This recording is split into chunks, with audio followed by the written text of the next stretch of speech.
Praise the lord, హల్లెలూయా. ప్రార్థన చేసుకుని చేసిన తర్వాత ఈ 3వ ఆదివారపు ఆరాధన ప్రారంభించుకుందాం. ప్రార్థన చేసుకుందాం. పరిశుద్ధుడైన తండ్రి, ప్రేమగా దేవ, మీ ఘనమైన శ్రేష్టమైన నామానికి వందనాలు. చేసిన తర్వాత ఈ 3వ ఆదివారపు ఆరాధనలో ఆది నుంచి అంతవరకు దీక్ష వహించండి. మీ నామ మహిమార్థమై ఆరాధన జరిగించి మీరు మహిమ పొందమని యేసు నామమున అడుగుచున్నాం తండ్రి, ఆమేన్.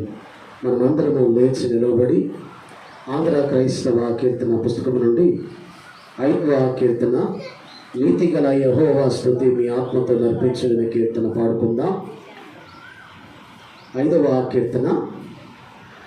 నీతిగల యెహోవా స్తుతిని ఆత్మతో నర్పించుడి, మీ ఆత్మతో సేవించుడి. దాతయౌ మన క్రీస్తు నీతిని కాల్చుకొని సేవించుడి.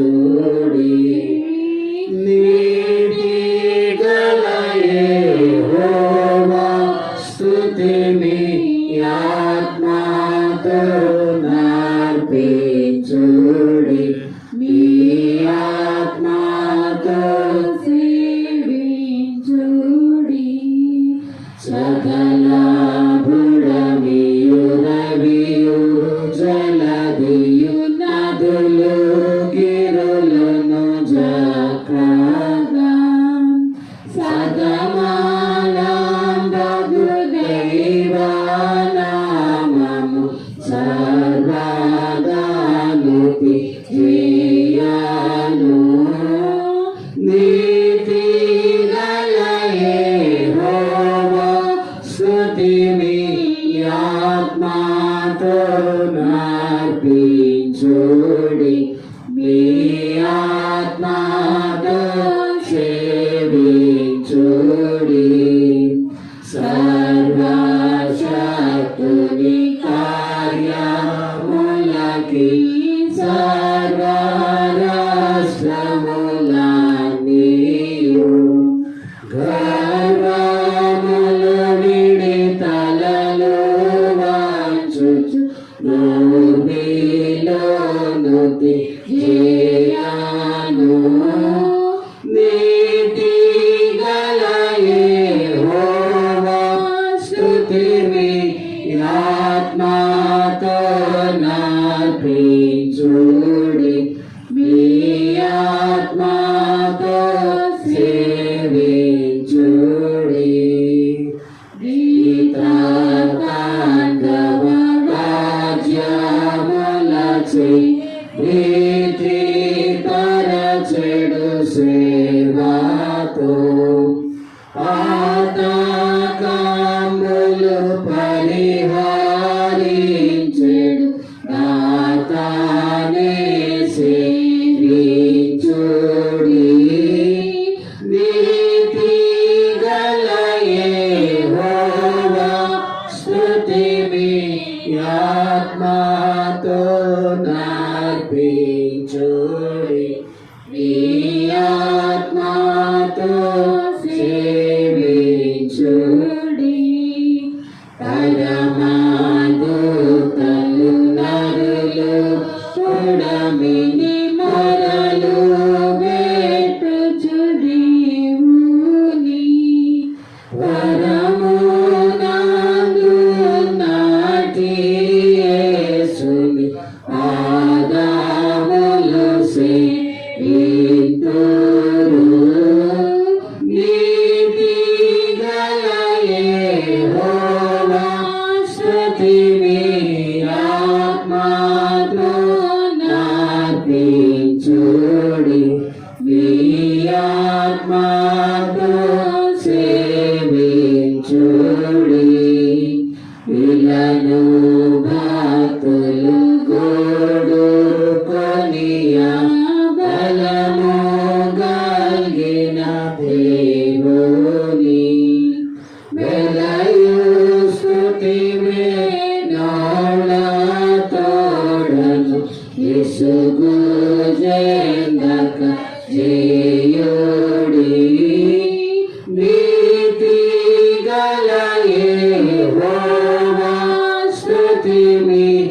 ఆత్మతో నర్పించుడి,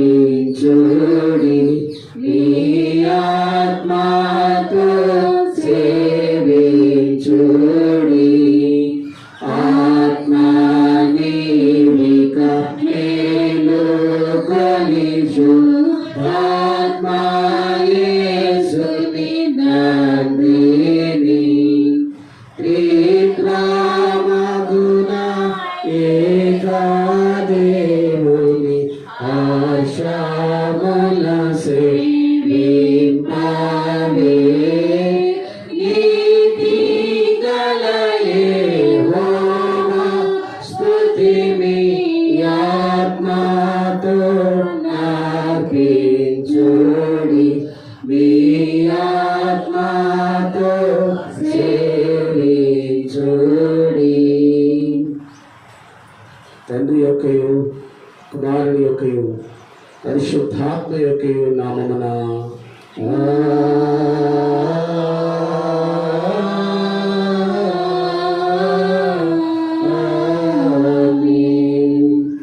నీ వెలుగును నీ సత్యమును బయలుదేరజేయము, అవి నాకు త్రోవ చూపును. అవి నీ పరిశుద్ధ పర్వతములకును నీ నివాస స్థలములకు తోడుకొని వచ్చును. అప్పుడు నీ దేవుని బలిపీఠమునందుకు నాకు ఆనంద సంతోషములు కలుగజేయ దేవునికు చేరుతాను. దేవా, నా దేవా, సితార వాయించుచు నీకు కృతజ్ఞతాస్తులు చెల్లించదును. ప్రభునందు ప్రియులారా, యథార్థ హృదయముతో మన తండ్రి దేవుని సమీపించి ఆయన ఎదుట మన పాపములు ఒప్పుకొని మన ప్రభు అయిన యేసుక్రీస్తు పేరిట మనకు క్షమాపణ దయచేయమని వేడుకొందుము. ప్రభువు నామము వలననే మనకు సహాయము కలుగుచున్నది.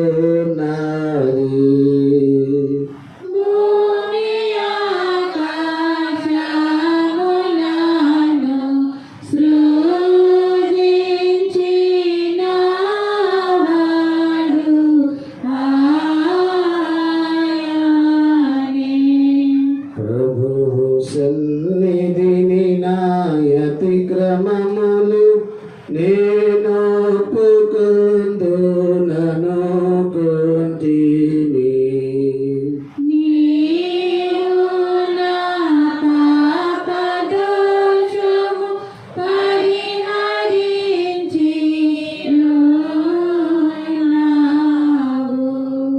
మా సృష్టికర్తవు విమోచకుడైన సర్వశక్తి గల దేవా, దేవులము పాపలమగు మేము స్వాభావికముగా పాపలమనియు అపవిత్రమనియు తలంపు వలన మాట వలన క్రియ వలన నీకు విరోధముగా పాపం చేస్తున్నామని మీద పెట్టుకొనిచున్నాము. కావున మేము మా ప్రభు యేసుక్రీస్తు నిమిత్తమున నీ కృపను వెదకుచు వేడుకొనుచు నితమే నీ కనికరము గల నీ ఎద్దకు ఆసన్నకై వచ్చుచున్నాము. మా కొరకు చనిపోటకై ఈ దైవ కుమారుని ఇచ్చిన మిగుల కరుణగల దేవా, మమ్మల్ని కనికరించి ఆ నిమిత్తమున మా సమస్త పాపములకు క్షమాపణ దయచేయము. మేము నీ కృప చేత నిత్య జీవం పొందినట్లు నేను గోర్చియు నీ చిత్తమును గోర్చియు సరైన జ్ఞానమును ఈ వాక్యమును తగిన విధేయతను మా యందు నీ పరిశుద్ధాత్మ వలన వృత్తి పొందింపమని మా ప్రభువైన యేసుక్రీస్తు ద్వారా వేడుకొనుచున్నాము. ఆమేన్. మన పరలోకపు తండ్రి సర్వశక్తి గల దేవుడు మనల్ని కనికరించి మన కొరకు చెల్లిపోటుకి తన కుమారునిచ్చి ఆయన మూలమున మన పాపములన్నింటినీ క్షమించున్నాడు. ఆయన నామమందు విశ్వాసముంచు వారికి దేవుని కుమారుని ఉపకారం ఇచ్చచ్చు, వారికి తన పరిశుద్ధాత్మను అనుగ్రహించును. నమ్మి బాప్తిసం పొందిన వాడు రక్షింపబడును.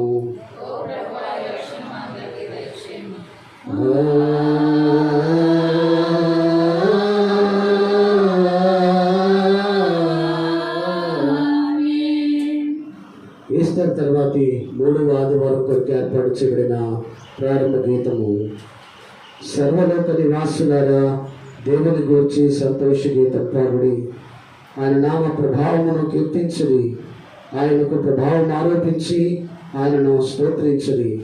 నీ కార్యములు ఎంతో భీకరమైనవి, నీ బలాతిశయమును బట్టి నీ శత్రువులు లొంగి నీ యొద్దకు వచ్చుదురని దేవునితో చెప్పుడి. తండ్రికి కుమారునికి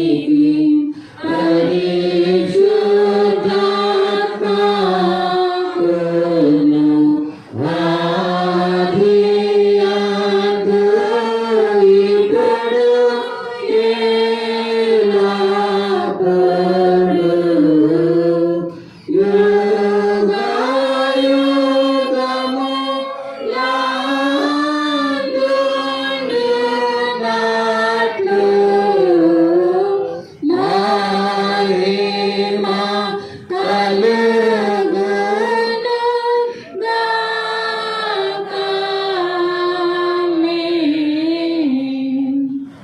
ప్రభువా మమ్మును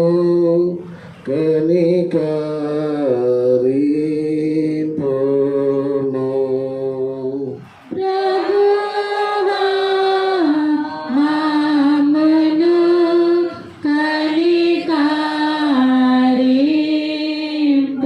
కనికరింపుము. క్రీస్తు మమ్మును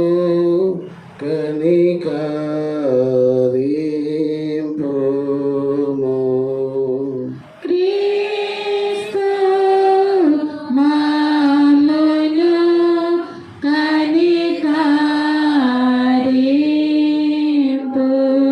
కనికరింపుము.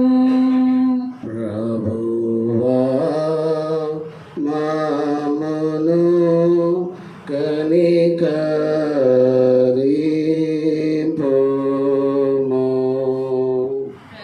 ప్రభువా మమ్మును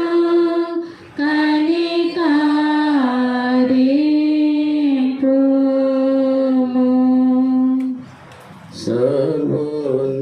సర్వోన్నతమైన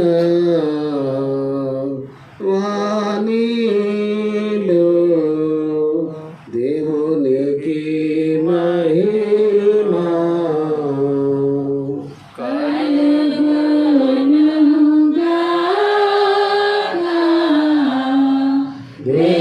దేవునికి మహిమా కలుగును గాక.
సర్వశక్తి గల దేవా, అక్రమస్తులు నీతి మార్గమునకు మలుకున్నట్లు వారికి నీ సత్యముల వెలుగు కనబరిచి ఉన్నావు. క్రీస్తు మత సహవాసంలోనికి చేర్చుకొనబడిన వారందరూ ఆ మతమునకు ప్రతికూలమైన వాటన్నిటిని విసర్జించి అనుకూలమైన వాటిని చేయనట్లు అనుగ్రహింపుమని నీతోనూ పరిశుద్ధాత్మతోనూ సదా ఏకదేవుడవై యుగములు జీవించుచు పరిపాలించుచు నుండు నీ కుమారుడును మా ప్రభు అయిన యేసుక్రీస్తు ద్వారా వేడుకొనుచున్నాము. ఆమేన్. దయచేసి కూర్చోనండి.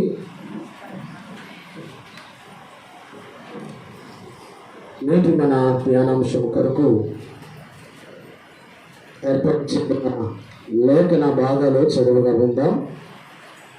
పాత నిబంధన పాఠ్యభాగము యెషయా గ్రంథం 61వ అధ్యాయం 10 నుంచి 11 వచనాలు మేరీ గారు చదివినిపిస్తారు. పత్రికా పాఠ్యభాగము ప్రకటన గ్రంథం 3వ అధ్యాయం 1-6 వచనాలు శాంతకుమారి గారు చదివినిపిస్తారు. సువార్త పాఠ్యభాగము యోహాను సువార్త 10వ అధ్యాయం 1-10 వచనాలు శ్రీ గ్లోరియన్ చదివినిపిస్తారు. మూడో ఆదివారంకు రాయబడిన పాత నిబంధన పాఠ్యభాగము యెషయా గ్రంథము 61వ అధ్యాయము 10 నుండి 11 వరకు. శృంగారమైన పాగా ధరించుకున్న పెండ్లు కుమారుని రీతిగాను, ఆభరణములతో అలంకరించుకున్న పెండ్లు కుమార్తె రీతిగాను ఆయన రక్షణ వస్త్రములను నాకు ధరింపచేస్తున్నాడు. నీతి అను పైబట్టను నాకు ధరింపచేస్తున్నాడు. కాగా యెహోవాను బట్టి మహానందముతో నేను ఆనందించుతున్నాను. నా దేవుని బట్టి నా ఆత్మ ఉల్లసించుతున్నది. భూమి మొలకలను మొలిపించినట్లుగాను, తోటలో విత్తబడిన వాటిని అది మొలిపించినట్లుగాను నిశ్చయముగా సమస్త జనుల ఎదుట ప్రభువుకు యెహోవా నీతిని స్తోత్రమును ఉజ్జీవింపజేయును. పరిశుద్ధుడవగు దేవా, పావన శాంతుడ దేవా, పావన మోక్ష దేవా, మామును కనికరింపుము.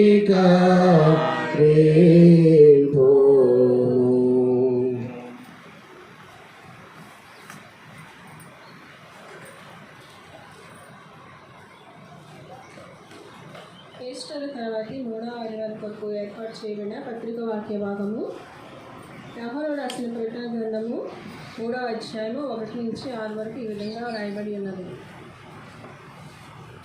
సార్దీసులో ఉన్న సంఘపు దూతకు ఇలాగ రాయను. 7 నక్షత్రములను దేవుని 7 ఆత్మలను గలవాడు చెప్పు సంగతులేమనగా, నీ క్రియలను నేను ఎరుగుదును. ఏమనగా, జీవించుతున్నావన్న పేరు మాత్రం ఉన్నది కానీ నీవు మృతుడవే. నీ క్రియలు నా దేవుని ఎదుట సంపూర్ణమైనదిగా నాకు కనబడలేదు కనుక జాగరూకుడవై చావని ఉన్న మిగిలిన వాటిని బలపరచుము. నీవేలాగ ఉపదేశము పొందుతువో, ఎలాగో వింటువో జ్ఞాపకం చేసుకొని దానిని గైకొనుచు మారు మనసు పొందుము. నీవు జాగరూకుడవై ఎండని ఎడలా నేను దొంగవలే వచ్చేదను. ఏ గడియను నీ మీదకి వచ్చేదనో నీకు తెలియదు. అయితే తమ వస్త్రములను అపవిత్రపరచుకొనని కొందరు సార్దీసులో నీ యొద్ద ఉన్నారు. వారు అర్హులు గనుక తెల్లని వస్త్రములు ధరించుకొని నాతో కూడా సంచరించగలను. జయించువాడు అలాగున తెల్లని వస్త్రాలను ధరించుకొను. జీవగ్రంథంలో నుండి అతని పేరంత మాత్రము తుడిచిపెట్టక నా తండ్రి ఎదుటను ఆయన దూతల ఎదుటను అతని పేరు ఒప్పుకొను. సంఘములతో ఆత్మ చెప్పుచున్న మాట చెవిగా వినుగాక. ఈ వాక్యం ఎంత పర్యంతం. హల్లెలూయా, హల్లెలూయా, హల్లెలూయా.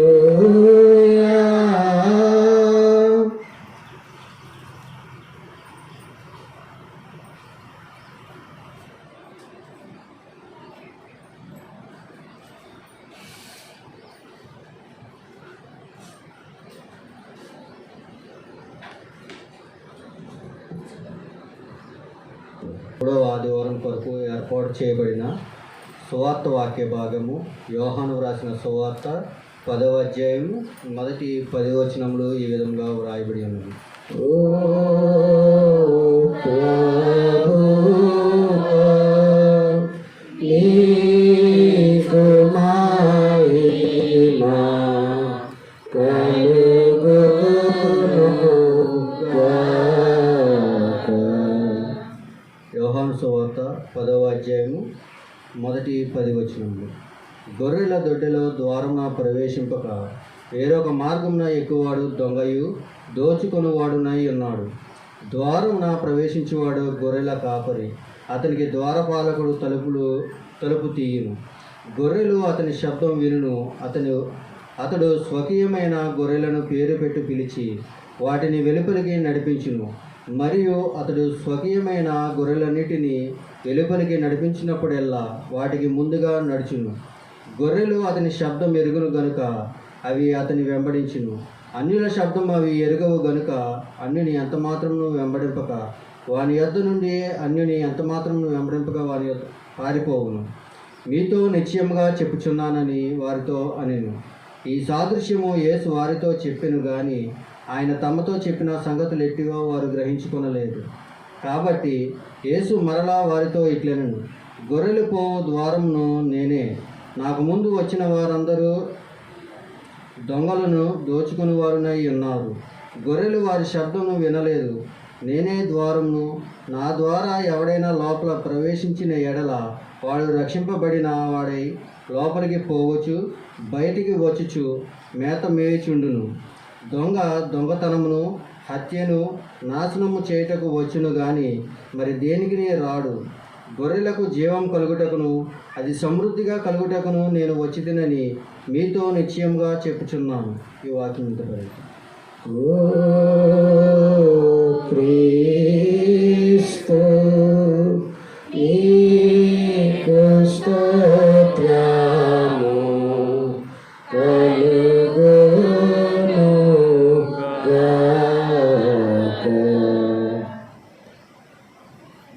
మనమందరం అదే విధంగా నిలబడి అపోస్తలుల విశ్వాస ప్రమాణం ఒప్పుకుందాం. భూమి ఆకాశములను సృజించిన సర్వశక్తి గల తండ్రి దేవుని నమ్ముచున్నాను. ఆయన ఏకకుమారుడును మన ప్రభు అయిన యేసుక్రీస్తు నమ్ముచున్నాను.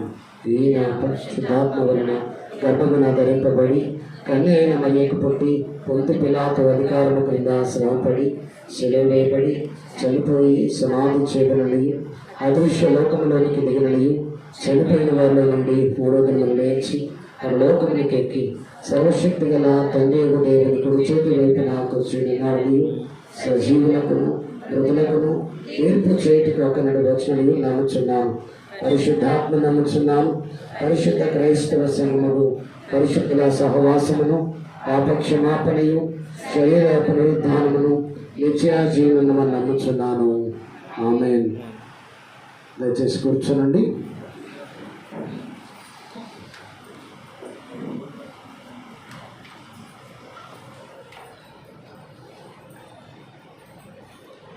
మనమందరం కలిపి ఆంధ్ర క్రైస్తవ కీర్తన పుస్తకం నుండి 239వ కీర్తన, ఆత్మ నడుపు సత్యములోనికి ఇప్పుడే ఆత్మ నడుపు అనే కీర్తన పాడుకుందాం.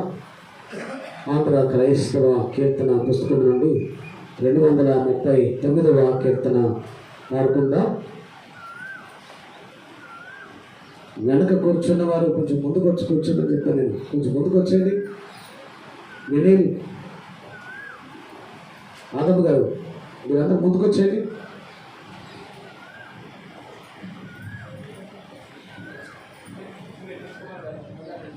రెండు 239వ కీర్తన, ఆత్మ నడుపు సత్యములోనికి ఇప్పుడే ఆత్మ నడుపు. ఆత్మ నడుపు సత్యములోనికి ఇప్పుడే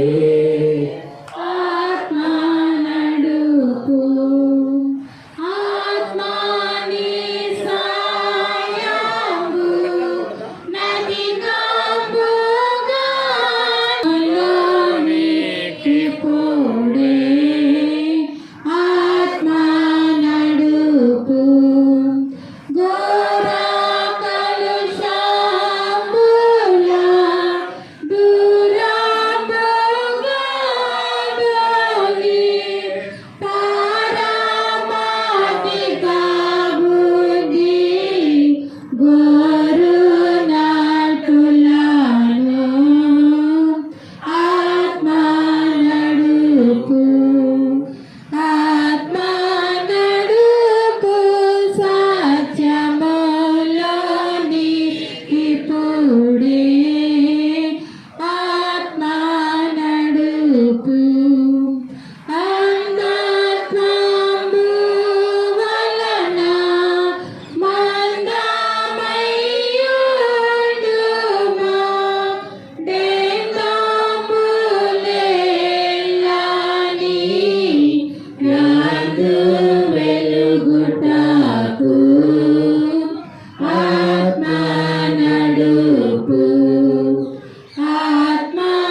యేసుక్రీస్తు నుండి కృపయు సమాధానమే కలుగునుగాక.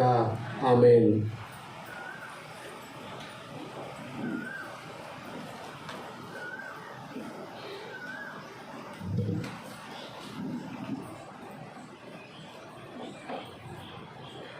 ప్రభునందు ప్రియ దేవుని సంగమా,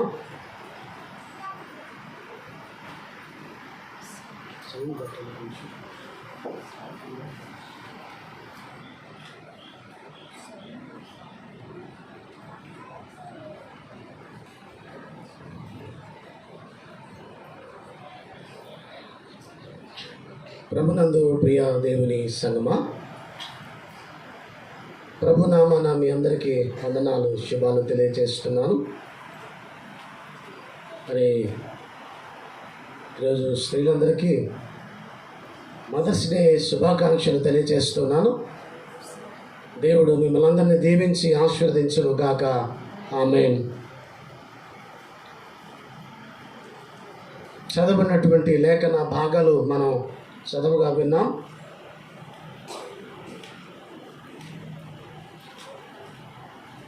ఆత్మీయ స్థితిని కాపాడుకునుట ఎట్లు అనే అంశంతో ఇది నా వాక్యాన్ని ధ్యానం చేద్దాం. యెషయా గ్రంథం 61వ అధ్యాయం 10 నుంచి 11 వచనాలు మనం గమనిస్తే, రక్షణ వస్త్రములు నాకు ధరింపచేసి ఉన్నాడు, నీతి అని పైబట్ట నాకు ధరింపచేసి ఉన్నాడు. యేసు ప్రభువారు రక్షణ వస్త్రాలను ధరింపచేసేటువంటి వాడు అనే విషయాన్ని ఇక్కడ జ్ఞాపకం చేయబడుతూ ఉంది. మనం గమనిస్తే అనేకమైన కంపెనీలలో ఆ కంపెనీ వారికి డ్రెస్ కోడ్ ఉంటుంది. ఆ కంపెనీ వారే వారు వేసుకోవటానికి కావలసినటువంటి ఆ డ్రెస్ వారికి సప్లై చేస్తారు. ఆ డ్రెస్ వేసుకునే ఆ కంపెనీలో వారు పని చేయాలి.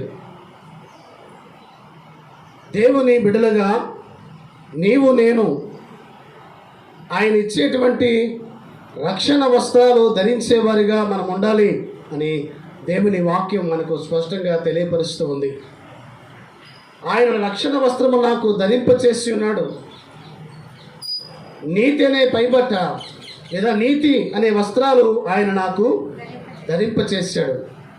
వీళ్ళరా, పాత నిబంధన గ్రంథములో కూడా యాజకులు ఎలాంటి వస్త్రాలు ధరించాలో మరి దేవుడు తెలియపరిచాడు. ఎలాంటి వస్త్రాలు ధరించి వారు పరిచర్య చేయాలో ఆయన తెలియచేశాడు. ప్రస్తుతం మనం గమనించినప్పుడు పేతురు రాసిన మొదటి పత్రిక 2వ అధ్యాయం 9వ వచనంలో మనమందరము రాజులైన యాజక సమూహం అనే మాట జ్ఞాపకం చేయబడింది. కనుక రాజులైన యాజక సమూహంగా దేవుడు మనకిచ్చేటువంటి రక్షణ వస్త్రాలు మనం ధరించాలి. రక్షణ వస్త్రాలు అంటే ఏమిటి అని గమనిస్తే, మనం మారు మనసు పొందటం, బాప్తీస అనుభవం కలిగి ఉండటం అనే సత్యాన్ని మనం గమనించాలి. దేవునిలో నీవు మార్పు చెందినవాడిగా మారు మనసు అనుభవం కావాలి, బాప్తీసం పొందాలి. అలా పొందినప్పుడు ఆయన ద్వారా నీవు రక్షణ వస్త్రాలు ధరించుకుంటావు. నీ ఆత్మీయ స్థితి చక్కగా నడిపించబడుతుంది. అదే సత్యాన్ని ఇక్కడ జ్ఞాపకం చేస్తున్నాడు. రక్షణ అంటే మారు మనసు, బాప్తీసం పొందటం, మరి ప్రభువును రక్షకుడుగా అంగీకరించి ఆయనలో యథార్థంగా జీవించటం. ఆయన రక్షణ వస్త్రములు, నీతి వస్త్రాలు అనుగ్రహించేవాడు. ఇక పత్రిక లేదా యోహాను సువార్త మనం గమనిస్తే, యోహాను సువార్త 10వ అధ్యాయం మనం చూసినప్పుడు మొదటి వచనములో, దొంగయు దోచుకొనివాడునై ఉన్నాడు, గొర్రెల దొడ్డిలో ద్వారమున ప్రవేశింపక వేరొక మార్గమున ఎక్కువాడు. అంటే మన ఆత్మీయ వస్త్రాలు కాపాడుకోవలసిన ఆవశ్యకత ఇక్కడ జ్ఞాపకం చేయబడుతూ ఉంది. వస్త్రాలు మనం కాపాడుకోవాలి. దేవుడిచ్చిన రక్షణ వస్త్రాలు, నీతి వస్త్రాలు మనం కాపాడుకోవాలి. అలా కాపాడుకోకపోతే మరి దొంగయు దోచుకునేవాడైనటువంటి అపవాది మన వస్త్రాలు దోచుకునేటువంటి పరిస్థితి ఉంది. చాలా స్పష్టంగా మనం గమనిస్తే ఆది కాండములో దేవుడిచ్చిన మహిమ వస్త్రాలు ధరించినటువంటి ఆదాము అవలు సాయం పూట దేవునితో వారు సంభాషించేవారు, దేవుని సహవాసములో గడిపేవారు. ఎప్పుడైతే దేవుడు తినవద్దన్న ఫలాన్ని తిన్నారో ఆ ఫలం తిన్న తర్వాత వారు మహిమ వస్త్రాలు కోల్పోయారు. అంటే అవి దొంగిలించబడ్డాయి. దొంగయు దోచుకునేవాడు అయినటువంటి అపవాది దేవుడిచ్చినటువంటి మహిమ వస్త్రాలు దోచుకొనబడ్డాయి. అందుకే మరలా దేవుడు అక్కడ చేసినటువంటి కార్యము మనం చూస్తే ఆయన గొర్రె పిల్లను వధించి మరి వారికి వస్త్రాలుగా చేశాడు. ఆయన ప్రియులరా గమనించినప్పుడు మరి లూకా సువార్త 10వ అధ్యాయంలో కూడా మనం గమనించినప్పుడు 30వ వచనం, యెరూషలేము నుండి యెరికో పట్టణం వెళ్ళుచున్నటువంటి ఒక వ్యక్తి దొంగల చేతికి చిక్కాడు. వారు అతని బట్టలు దోచుకుని అతని కొట్టి కొరప్రాణముతో విడిచిపోయారు. గమనించండి, ఆ దొంగ అపవాదికి సాదృశ్యంగా ఉన్నాడు. ఆ బట్టలు రక్షణ వస్త్రాలకు సాదృశ్యంగా జ్ఞాపకం చేయబడుతూ ఉన్నాయి కనుక వాటిని అతడు పోగొట్టుకున్నాడు. అపవాది మరి ఆ వస్త్రాలను దొంగిలిస్తాడు, జాగ్రత్త అనే సత్యము ఈ సువార్త పాఠ్యభాగంలో మనకు స్పష్టంగా జ్ఞాపకం చేయబడుతూ ఉంది. దేవుడు మనకు వస్త్రాలు ఇస్తే అపవాది ఆ వస్త్రాలు దొంగిలించేవాడిగా ఉన్నాడు. మీరు గమనించినట్లయితే దయ్యము పట్టినవాడు పరిశుద్ధ గ్రంథాన్ని చూసినప్పుడు ఆ వస్త్రాలు లేకుండా అతడు సమాధుల్లో తిరుగుతూ ఉన్నాడట. వస్త్రాలు లేకుండా యేసు ప్రభు వారు అతన్ని బాగు చేసిన తర్వాత అతడు వస్త్రాలు ధరించాడు. అపవాది దేవుడిచ్చిన వస్త్రాలు, రక్షణ వస్త్రాలు మన నుంచి దొంగిలించి మనలను ఆత్మీయ దిగంబరులుగా చేయటానికి ప్రయత్నం చేస్తాడు. కానీ దేవుడు ఆయన మనకు రక్షణ వస్త్రాలు అనుగ్రహిస్తాడు అనే సత్యాన్ని సమయంలో జ్ఞాపకం చేస్తూ ఉన్నాను. నీవు నేను దేవుడిచ్చేటువంటి వస్త్రాలను కాపాడుకునేవారిగా ఉండాలి అనే విషయాన్ని మనం గమనించాలి. ఇక మనం చదువుకున్నటువంటి ప్రకటన గ్రంథం ఒక్కసారి మనం గమనించినట్లయితే ఆ ప్రకటన గ్రంథంలో మరి రాయబడినటువంటి మాటలు మనం స్పష్టంగా చూసినట్లయితే దేవుడు ఆ సంఘమును హెచ్చరిక చేసినటువంటి విధానం అక్కడ మనకు స్పష్టంగా జ్ఞాపకం చేయబడుతూ ఉంది. ఒకసారి మనం చూద్దాం. సార్దీసులో ఉన్న సంఘపు దూతకు ఎలాగూ వ్రాయము, సార్దీసులో ఉన్న సంఘపు దూతకు ఎలాగూ వ్రాయము, 7 నక్షత్రములను ఏ దేవుని ఏడాత్మలను గలవాడు చెప్పు సంగతి లేవనగా నీ క్రియలను నేను ఎరుగుదును. ఏమనగా జీవించుచున్నావన్న పేరు మాత్రమున్నది, కానీ నీవు మృతుడివే. ఇక్కడ ఈ సంఘాన్ని గనక మనం గమనిస్తే ఈ సార్దీసు సంఘం యొక్క స్థితిని ఒకసారి మనం ఆలోచన చేస్తే ఈ సంఘములో ఉన్నవారు తమ వస్త్రాలను అపవిత్రం చేసుకున్న వారిగా ఉన్నారు. దేవుడిచ్చేటువంటి వస్త్రాలను అపవిత్రం చేసుకున్న వారిగా కూడా మనం స్పష్టంగా గమనిస్తాం. అందుకే చాలా స్పష్టంగా ఇక్కడ రాయబడిన మాట, అయితే తమ వస్త్రములను అపవిత్రపరచుకుని కొందరు సార్దీసులో ఉన్నారు. అంటే మిగిలిన వారు వస్త్రాలు అపవిత్రం చేసుకున్నవారే. ఈ సార్దీసు సంఘాన్ని గురించి ప్రభువు చెబుతున్న మాటలు మనం స్పష్టంగా గమనించినట్లయితే ఆయన తెలియపరుస్తున్నటువంటి మాటలు మొదటి 3 సంఘాలను గురించి, ఎఫెసీ సంఘాన్ని గురించి, స్మూర్ణ సంఘాన్ని గురించి, పెర్గేములో ఉన్న సంఘాన్ని గురించి ఆయన మాట్లాడుతూ, అలాగే తుయితేరాలో ఉన్న సంఘాల గురించి ఆయన మాట్లాడుతూ అక్కడ ఆ 3 సంఘాల్లో మొదట వారి యొక్క మెప్పు ఆయన జ్ఞాపకం చేశాడు. కానీ ఈ సంఘములో మనం చూస్తే మొట్టమొదటే ఆయన తప్పు ఒకటి చూపిస్తూ ఉన్నాడు. నీవు జీవించుచున్నావన్న పేరు మాత్రం ఉన్నది కానీ నీవు మృతుడువే అంటున్నాడు ఆయన. జీవించుచున్నావన్న పేరు మాత్రమే ఉంది కానీ నీ మృతుడువే. నీ స్థితి ఎలా ఉంది అనంటే ఆత్మీయంగా మృతి చెందిన స్థితి అక్కడ జ్ఞాపకం చేస్తున్నాడు. ఈ సంఘముతో చెబుతున్న మాట చాలా విచారకరమైన స్థితిని ఆయన జ్ఞాపకం చేస్తూ ఉన్నాడు. నేడు సంఘాలను కూడా మనం గమనిస్తే సంఘాలలో మరి విస్తారమైనటువంటి స్థితి, డబ్బు ఉంటుంది, రకరకాల మహాసభలు ఏర్పాటు చేస్తున్నారు, మందిరాలు చాలా సుందరంగా నిర్మిస్తూ ఉన్నారు, చాలా అందంగా మందిరాలు నిర్మించబడుతూ ఉన్నాయి. కానీ ఆత్మీయత కొరబెడుతూ ఉంది. ఆచారాలు అయితే ఉంటున్నాయి కానీ ఆత్మీయత కొరబడిన స్థితి నేటి సంఘాలలో మనం చూస్తున్నాం. దేవుని వాక్యం అంటది, రోమిలికి రాసిన పత్రిక 8వ అధ్యాయం 13వ వచనంలో ఒక మాట జ్ఞాపకం చేస్తూ ఉన్నాను.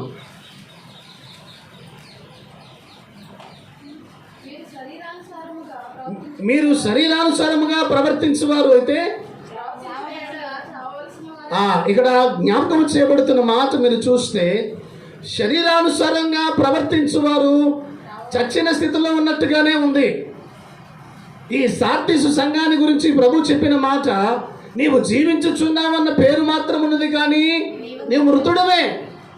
ఎలాంటి స్థితి అని అంటే శరీరానుసారంగా నడుచుకోవటము ఎలాంటిదట? చనిపోయిన స్థితే. ఆత్మీయంగా నడవలసిన సంఘంలోని విశ్వాసులు ఆత్మీయంగా నడవకుండా శరీరానుసారంగా నడిస్తే ఆ స్థితి ఏంటంట? చనిపోవటమే. నీవు జీవించుచున్నావన్న పేరు మాత్రం ఉన్నది కానీ నీవు మృతుడివే అనే మాట జ్ఞాపకం చేస్తుంది. రెండవదిగా, క్రియలు లేని విశ్వాస జీవితం మృతమైనట్టే. క్రియలు లేని విశ్వాస జీవితం మృతం చెందినట్టే. మూడవదిగా చూస్తే మనం చాలా స్పష్టంగా గమనించినప్పుడు ఆచారాలు సంఘాల్లో కనిపిస్తున్నాయి, భక్తి అడుగంటిపోయినట్టుగా ఉందట. ఆచారాలు ఎక్కువైపోతూ ఉన్నాయి, ఆత్మీయత తక్కువ అవుతూ ఉంది. ఎలా ఉన్నది అనంటే ప్రభువారు దూరం నుంచి చూడగానే అంజూరపు చెట్టు చూసినప్పుడు అంజూరపు చెట్టు చూడటానికి చాలా పచ్చదనంగా దాని నిండా ఆకులు ఉన్నాయి, కానీ దగ్గరికి వెళ్ళి చూస్తే కాయలు లేవంట. ఫలాలు లేని ఆత్మీయ స్థితి నేడు సంఘాలలో కనిపిస్తూ ఉంది.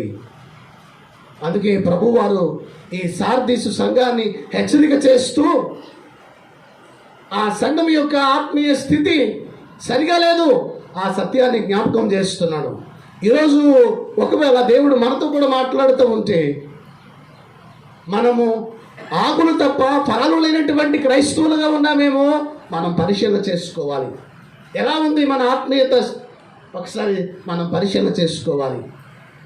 ప్రభువారికి పచ్చదనంగా కనిపించి ఆకులు మాత్రమే ఉన్నవారుగా ఉన్నామా? ఆత్మీయ ఫలాలు ఫలించేటువంటి క్రైస్తవుడుగా ఉన్నామా? ఒకసారి మనం ఆలోచన చేయాలి.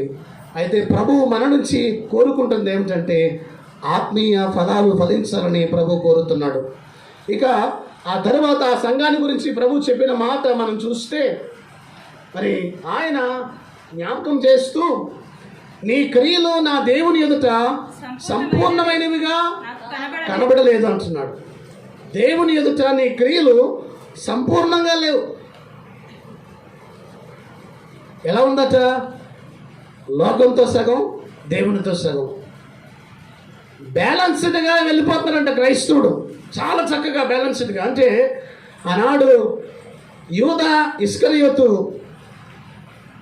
30 వెండి నాణాలు తీసుకుని వచ్చి 15 ఒక జేబులో వేసుకుని చాలా బ్యాలెన్స్డ్గా, అసలే యేసు ప్రభుని అప్పగించిన వాడు నేను కాదు అన్నట్టుగా చాలా చక్కగా నటించినట్టుగా ఈనాటి క్రైస్తవ జీవితాల్లో పరిస్థితి ఎలా ఉందట? చాలా బ్యాలెన్స్డ్.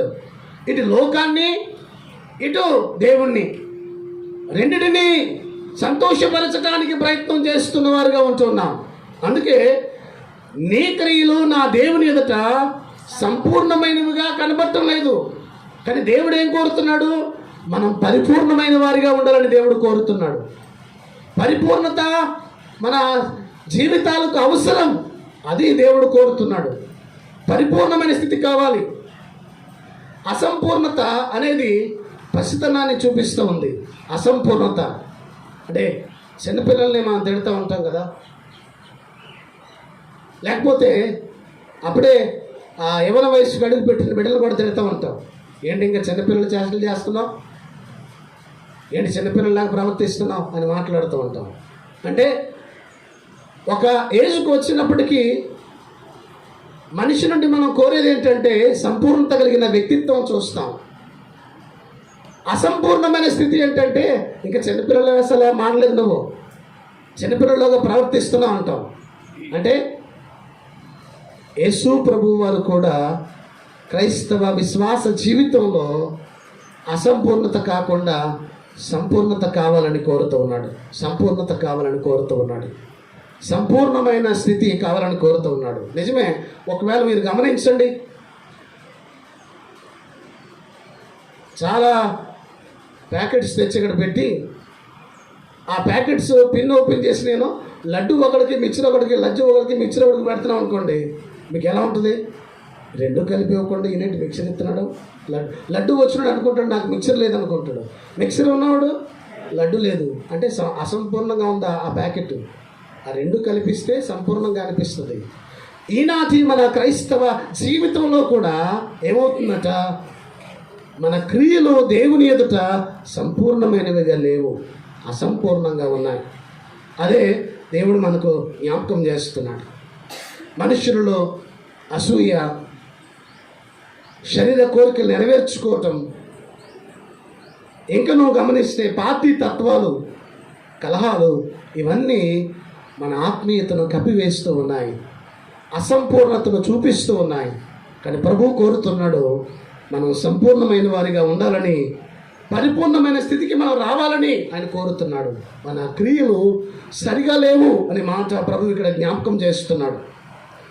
ఇంకా ఆ సంఘములో అపవిత్రతతో తమ వస్త్రాలను పాడు చేసుకున్న వారే ఎక్కువ కనిపిస్తూ ఉన్నారట. అపవిత్రము చేత తమ వస్త్రాలను పాడు చేసుకున్నారు. యూదా పత్రిక 23వ వచనం ఒకసారి చదవండి. సందేహపడు వారి మీద కనికరము చూపుడి, అగ్నిల నుండి లాగినట్టు కొందరిని రక్షించుడి. శరీర సంబంధమైన వారి అపవిత్ర ప్రవర్తనకు ఏమాత్రము ఒప్పుకొనక దానిని అసహించుకొనుచు భయముతో కొందరిని కరుణించుడి. ఇక్కడ మనం గమనిస్తే చాలా స్పష్టంగా చెప్పబడుతున్న మాట, శరీర సంబంధమైన వారి అపవిత్ర ప్రవర్తన ఏమాత్రమో ఒప్పుకొనక దాన్ని అసహించుకొనుడి. అపవిత్రమైనటువంటి ప్రవర్తన, అపవిత్రమైన స్థితి ఒప్పుకోకూడదు. సంఘములో మచ్చ, డాగు కలిగినటువంటి స్థితి ఉండకూడదు అని దేవుడు కోరుతున్నాడు. పవిత్రమైన సంఘం ఉండాలని దేవుని ఉద్దేశం. అందుకే ఆయన ఆ పవిత్రమైన స్థితిని ఆయన కోరుతున్నాడు. ఏమాత్రం డాగులేని, పైకి భక్తి గల వారిగా ఉండి దేవుని శక్తిని ఆశ్రయించిన వారిగా కాకుండా మన జీవితాలు భక్తి పదములు నడిపించబడాలని కోరుతున్నాడు. అందుకు ఆయన ఒక 5 విధాల హెచ్చరికలు ఆయన జ్ఞాపకం చేస్తున్నాడు. మొట్టమొదటిది ఏంటంటే నీవు జాగరూకుడవై ఉండుము. రెండవది ఏంటంటే నీవు ఆ క్రియలను బలపరుచుకోవాలి. మూడవది నీవు జ్ఞాపకం చేసుకొనుము అంటున్నాడు. నాలుగవది జ్ఞాపకం చేసుకున్న దాన్ని గైకొనాలి. 5వది మారు మనసు పొందుము అనే మాటలు. 5 విధాల హెచ్చరికలు ఇక్కడ ప్రభువు జ్ఞాపకం చేస్తున్నాడు. ఇప్పుడు గమనిస్తే సంఘం పరిపూర్ణత చెందటానికి ఒక 5 హెచ్చరికలు ప్రభువు ఇక్కడ జ్ఞాపకం చేశాడు. మొట్టమొదటి హెచ్చరిక చూస్తే జాగ్రత్త లేదా మెలకువ. ప్రవర్తన విషయంలో అజాగ్రత్తగా ఉండేవాడు చచ్చును అని దేవుని వాక్యం జ్ఞాపకం చేస్తూ ఉంది. మన ప్రవర్తన విషయంలో అజాగ్రత్తగా ఉండేవాడట చచ్చును అనే మాట అంటే ఆత్మీయంగా చనిపోవటమే. ఈ ఫలము తిరిగిన నువ్వు నిశ్చయముగా చచ్చెదవు అన్నాడు ఆదామవ్వలతో. చనిపోవటం అంటే ఆత్మీయంగా చనిపోవటం అన్నమాట. ఆత్మీయ స్థితిలో చనిపోవటాన్ని జ్ఞాపకం చేయబడుతూ ఉంది. అలాగే శోధనలో ప్రవేశించుకున్నట్లు మీరు మెలకుగా ఉండండి అన్నాడు ఆయన గెత్సేమనే వనం తీసుకువెళ్ళినప్పుడు. ప్రవర్తన విషయంలో జాగ్రత్తగా ఉండాలి. రెండవది, శోధనలో ప్రవేశించుకున్నట్లు మెలకువ కలిగి ప్రార్థించాలి. ఎందుకు మెలకువ అని అంటే, మన అపవాది గర్జించు సింహం వలె ఎవరిని మింగుతున్నా అని తిరుగుతూ ఉన్నాడు గనక వాడి బారిన పడకుండా ఉండాలంటే మనం ఏం చేయాలట? మరి మెలకువ కలిగిన వారిగా ఉండాలి. శోధనలో ప్రవేశించకుండా మెలకువ కలిగిన వారిగా ఉండాలి. పౌలు మరి సంఘానికి జ్ఞాపకం చేస్తూ, క్రూరమైన త్రోడేళ్ళు మీలో ప్రవేశిస్తాయి, అవి మందను కనికరింపవు అని మాట జ్ఞాపకం చేశాడు. వాటికి చిక్కుకున్నట్లు మన ఆత్మీయ స్థితి సరిచేసుకోవలసిన అవసరం ఉంది. నాలుగవదిగా, ఎందుకు మెలకువ, ఎందుకు జాగ్రత్త అని అంటే, ప్రభు త్వరగా రానై ఉన్నాడు. ప్రభు త్వరగా రాని ఉన్నాడు గనక ఇక్కడ ఆయన జ్ఞాపకం చేశాడు, నేను దొంగ వలె వచ్చేదను, ఏ గడియను నీ మీదకి వచ్చేదనో నీకు తెలియదు. ఏ గడియ నీ మీదకి వచ్చేదను అంటే, ప్రభు రాకడ కొరకైన మెలకువ కలిగి ఉండాలి. ఆయన ఏ సమయంలో వస్తాడో తెలియదు కనుక నీవు మెలకువగా ఉండాలి. ఒకవేళ పలానా సమయాన ట్రైన్ వస్తుంది అని అంటే మనం ప్లాట్ఫామ్ మీద వెయిట్ చేస్తాం. ఆ సమయం తెలుసు కనుక, బస్సు పలానా సమయానికి కనుక ఆ సమయానికి వెళ్తాం. కానీ ఆయన చెబుతున్న మాట ఏంటంటే, బీ ప్రిపేర్డ్, మీరు ఎల్లప్పుడూ సిద్ధపడి ఉండండి, ఎల్లప్పుడూ సిద్ధపడి ఉండండి. ఆయన ఎప్పుడు వస్తాడో తెలియదు కనుక మెలకువ కలిగి సిద్ధపడిన వారిగా ఉండాలి అనే మాట ఆయన జ్ఞాపకం చేస్తూ ఉన్నాడు. సార్దీస్ పట్టణం మెలకువగా ఉండని కారణమున ఆ పట్టణం 2 సార్లు నాశనం చేయబడింది. ఆ పట్టణం 2 సార్లు నాశనం చేయబడి ఆ మొదట స్థితి నుంచి కోలుకోలేనంతగా వారు పతనమైపోయారట. ఎందుకంటే ఆత్మీయ మెలకువ లేకపోవటం చేత ఆ సార్దీస్ పట్టణం 2 సార్లు నాశనం చేయబడింది. కోలుకోలేనంతగా వారి పతనానికి కారణమైంది. అందుకే మెలకువ అవసరం అనే మాట ప్రభు ఇక్కడ జ్ఞాపకం చేస్తున్నాడు. క్రైస్తవునిగా మన బాధ్యత, మనం నమ్మకంగా ప్రభు కొరకు ఎదురు చూడటం. తుఫాను రాకముందే తుఫాను హెచ్చరిక కేంద్రం ప్రకటన చేస్తుంది, తుఫాను రాబోతుంది, జాగ్రత్త అనే ఒక హెచ్చరిక చేస్తూ ఉంది. అలాగే సాతాను యొక్క కుయుక్తిని నెరిగిన ప్రభువు మనతో చెబుతూ ఉన్నాడు, మెలకువ కలిగి ఉండండి, జాగ్రత్తగా ఉండండి అని మాట తెలియపరుస్తున్నాడు. రెండవదిగా చూస్తే, సావునైన మిగిలిన వాటిని బలపరచుము లేదా స్థిరపరచుము అనే మాట ఆయన జ్ఞాపకం చేశాడు.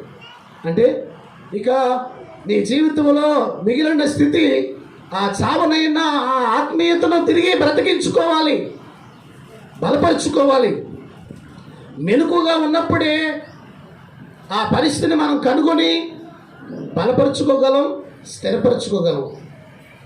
లేకపోతే మనం బలపరుచుకోలేము, స్థిరపరచుకోలేము. ఆత్మీయ మెలకువ కలిగి ఉండాలి. ఒక వ్యాఖ్యానకర్త సార్దీసుల గురించి మాట్లాడుతూ, సార్దీస్ సంఘం మునిగిపోయే వాడవలే ఉంది అనే మాట జ్ఞాపకం చేశాడు. మునిగిపోయే వాడవలే ఉంది. హెచ్చరిక చేసినప్పటికీ హెచ్చరిక ఖాతరు చేయకపోతే టైటానిక్ అనేటువంటి ఆ షిప్ మునిగిపోవడానికి కారణం ముందుగానే హెచ్చరిక చేయబడింది. హెచ్చరిక చేయబడినా ఆ హెచ్చరిక ఖాతరు చేయకపోవడం చేత మంచు కొండను గుద్దుకుని ఆ టైటానిక్ మునిగిపోవటం జరిగింది. ఇప్పుడు ప్రభు మనకు జ్ఞాపకం చేస్తూ ఉన్నాడు, హెచ్చరిక చేయబడుతున్నప్పుడు మనం మన ఆత్మీయతను బలపరుచుకోవాలి, మనం ప్రభు కొరకు సిద్ధపరచుకోవాలి, సంఘమును ఆత్మీయంగా వృత్తిపరుచుకోవాలి. ఆ తర్వాత చెబుతున్నాడు, నీవెలాగూ ఉపదేశం వింటివో జ్ఞాపకం చేసుకో. నువ్వు ఎలాగ ఉపదేశం వింటివో. ఆరంభములో ఆత్మీయత చాలా బాగా ఉంటుందట. ఆత్మీయత చాలా బాగా ఉంటుంది, ఉజ్జీవకరంగా, ఆత్మీయంగా.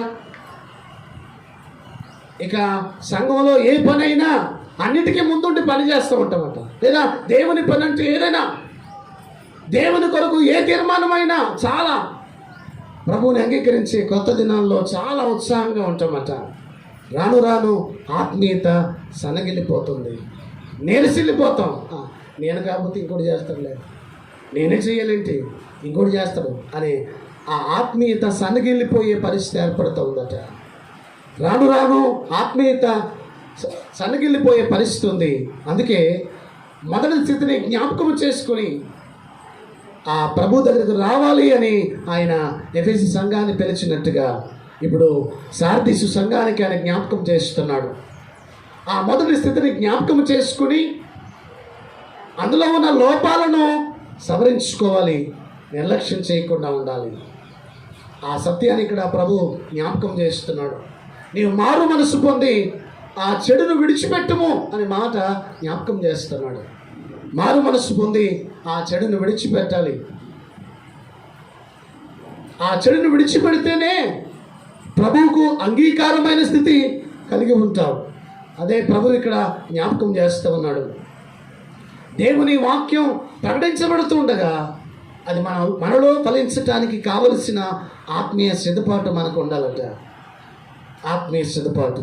అందుకే ఒక భక్తుడు అంటాడు, ఇంటి దగ్గర మన ఇళ్లకు తలుపుకు తాళాలు వేయాలి, దేవాలయానికి వచ్చినప్పుడట మన హృదయ తాళాలు తీయబడాలి. ఇంటి దగ్గర నీ 1-2 సార్లు చెక్ చేస్తాం తాళం వేసామా లేదా అని, కానీ ఇక్కడికి వచ్చాక తాళం తీసామో లేదో మర్చిపోతూ ఉంటుంది. హృదయ తాళం తీయకపోతే ఎంతసేపు దేవుని వాక్యం అన్నా అది మన హృదయం వరకు వచ్చి మనం వెనక్కి వెళ్ళిపోతూ ఉంటుంది. ఈ తాళం తెరిస్తేనే దేవుని వాక్యం నీ హృదయంలోనికి ప్రవేశించి నీలో ఉన్న లోపమేమిటో దేవుడు నీకు జ్ఞాపకం చేస్తాడు. నీవు ఏం సరిదిద్దుకోవాలో దేవుడు నీకు జ్ఞాపకం చేస్తాడు. వాటిని సరిదిద్దుకుంటాం. హృదయం తెరవబడాలి. లూదియా హృదయం తెరవబడింది, దేవుని వాక్యమందు లక్ష్యం ఉంచింది. అందుకే ఆమె కుటుంబం అంతా రక్షణ పొందింది. పిల్లరా, దేవుని సన్నిధికి వచ్చినప్పుడు నీ హృదయ తలుపులు తెరవబడి దేవుని వాక్యం నీ హృదయంలోనికి ప్రవేశించినట్టుగా మనం సిద్ధపడాలి అనే మాట జ్ఞాపకం చేస్తున్నా. ఇక 5వదిగా ఆ సంఘాన్ని గురించి ప్రభు జ్ఞాపకం చేసిన మాట, అయితే తమ వస్త్రములను అపవిత్రపరుచుకునే కొందరు సార్దీసులో నీ యొద్ద ఉన్నారు. సంఘం అంతా కూడా అపవిత్రతకు జారిపోలేదట. కొంతమంది ఇంకా పవిత్రతను కాపాడుకునే వారు ఉన్నారు అనే మాట ఇక్కడ జ్ఞాపకం చేస్తున్నాడు. ఆ సంఘములో కొంతమంది దేవుని బిడలుగా జీవిస్తున్న వారు ఉన్నారు. అలా జీవించే వారికి లభించే ప్రతిఫలం ఏమిటో ప్రభు ఇక్కడ తెలియపరుస్తూ ఉన్నాడు. అక్కడ స్పష్టంగా గమనిస్తే వారు అర్హులు గనక తెల్లని వస్త్రములు ధరించుకొని నాతో కూడా సంచరించుదురు.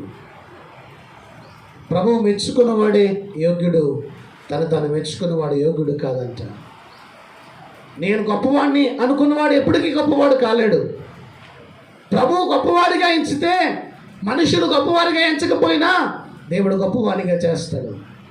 హామాను నేను గొప్పవాడిని అనుకున్నాడు, కానీ దేవుడు మొర్దెకైని గొప్పవాడిగా చేశాడు. చాలా స్పష్టంగా గమనించండి. మనకు మనం సర్టిఫికెట్స్ ఇచ్చుకోవడం ద్వారా ఆ గొప్పతనం నిలబడదు, దేవుడు ఇస్తే నిలబడుతుంది. హామాను సొంతంగా ఇచ్చుకున్నాడు, నేనే గొప్పవాడిని భావించాడు, అది నిలవలేదు. దేవుడు మొర్దెకైకి ఇచ్చాడు, వినయంగా ఉన్నటువంటి. దేవుడు మెచ్చుకున్నవాడే యోగ్యుడు. ఇక్కడ దేవుడు మెచ్చుకునేటంత పవిత్రత కలిగిన కొంతమంది ఉన్నారట సార్దీసులో. వారు తెల్లని వస్త్రాలు ధరిస్తారు. తెల్లని వస్త్రాలు పవిత్రతకు, విజయానికి సూచన. విజయం, పవిత్రత రెండు వారి వశమయ్యాయి. కారణం ఏమిటంటే తమ వస్త్రాలు అపవిత్రం చేసుకునేవారు. రెండవదిగా వారు నాతో కూడా సంచరిస్తారు.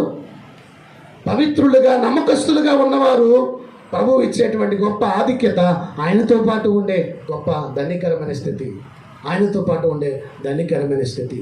మనం స్పష్టంగా చూస్తే చాలాసార్లు మన 10 మంది స్నేహితులు ఉంటే ఎవరో ఒకరిని పిలిచి వాడితోటే వెళ్తూ ఉంటే మనకు ఎలా ఉంటుంది? ఏ పనికి వెళ్ళినా వాళ్ళిద్దరే వెళ్తున్నారు, మమ్మల్ని ఎవడే పిలవట్లేదు. ఈ లోకంలో ఒకవేళ ఈ పనులు చేస్తున్నప్పుడు దేనికైనా పాస్టర్ గారు వాళ్ళిద్దరికీ చెబుతున్నారు, దేనికైనా వాళ్ళతో మాట్లాడుతున్నారు, దేనికైనా వాళ్ళతో ఉంటున్నారు అనే ఆలోచన మనకు కలిగినప్పుడు ఒకసారి ప్రభు చెప్పిన మాట జ్ఞాపకం చేసుకుందాం. తమ వస్త్రములను అపవిత్రత చేసుకొని వారు ఉన్నారు, వారు నాతో సంచరిస్తారు, వారు నాతో సంచరిస్తారు. ఎందుకు అనంటే వారు అపవిత్రులు కానివారు, పవిత్రతను కాపాడుకున్నవారు, దేవుని పనిలో నమ్మకంగా ఉన్నవారు, దేవుని కొరకు జీవించడానికి ఇష్టపడిన వారు, అందుకే ప్రభుతో సంచరిస్తారు. దేవునితో సంచరించాలి లేదా తెల్లటి వస్త్రాలు ధరించాలి అని అంటే నీవు నేను మన పవిత్రత కాపాడుకోవాలి అనే మాట జ్ఞాపకం చేస్తూ ఉన్నాను. ఆనోకు కడవరకు దేవునితో నడిచి దేవునితో పాటుగా పరలోకానికి కొనుక్కోబడ్డాడు. దేవునితో నడిచాడు గనుక దేవునితో కొనుక్కోబడ్డాడు. అత్యధికంగా యేసుప్రభుని ప్రేమించిన యోహాను యేసుప్రభు రొమ్ముకు ఆనుకున్నాడు, ప్రియమైన శిష్యుడిగా పిలువబడ్డాడు.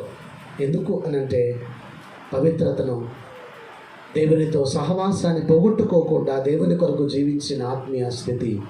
ప్రియ దేవుని బిడ్డలారా, ఈరోజు దేవుని క్రీస్తు న్యాయపీఠం ఎదుట యోగ్యత గలవారు ఆధిక్యతలు పొందుతారు, యోగ్యత గలవారు దీవించబడతారు.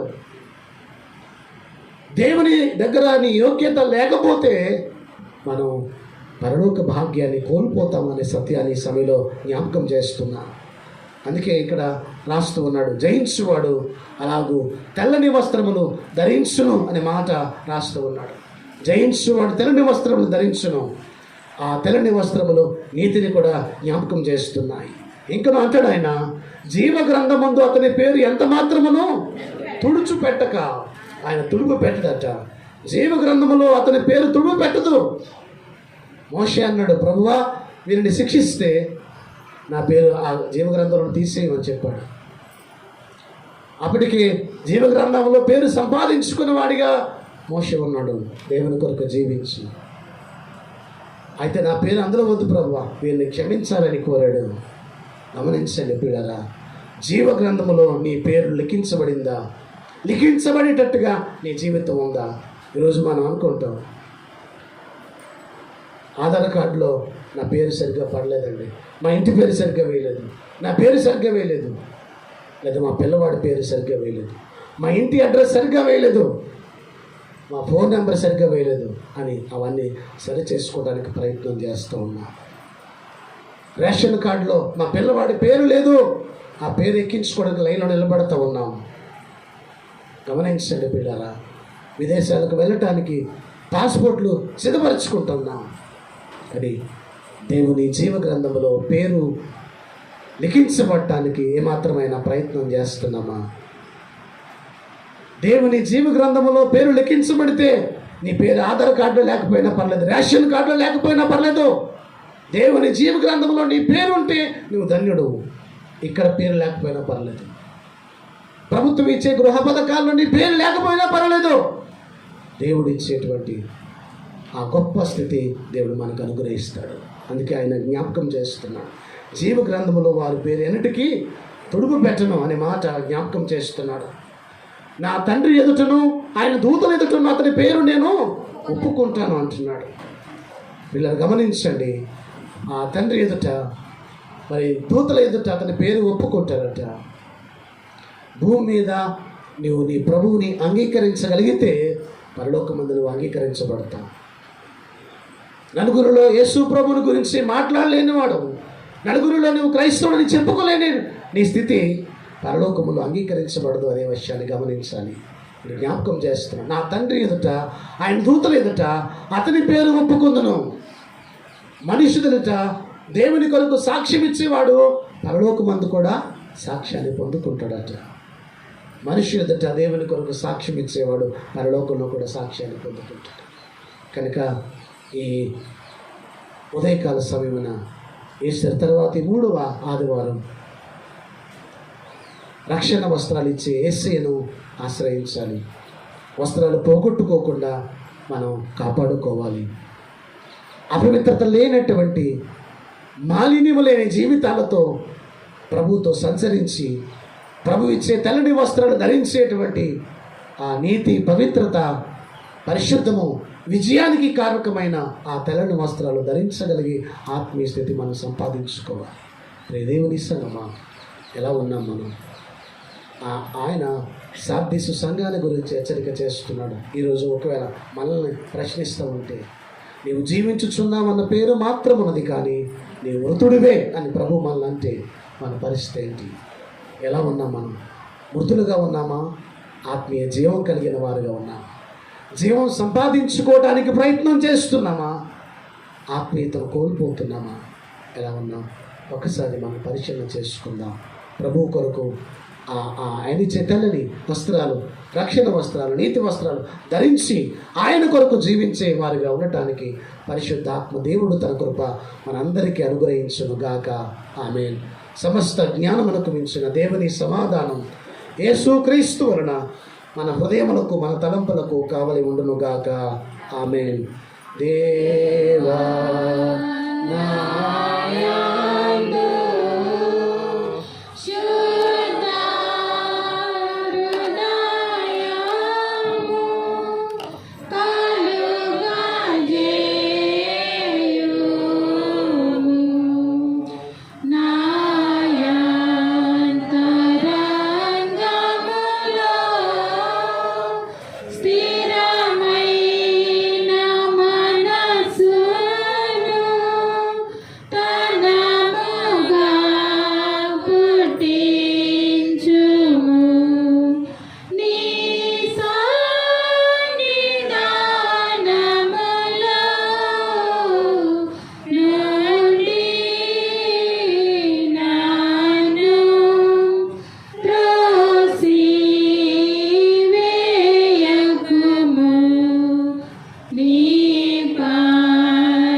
కూర్చోండి.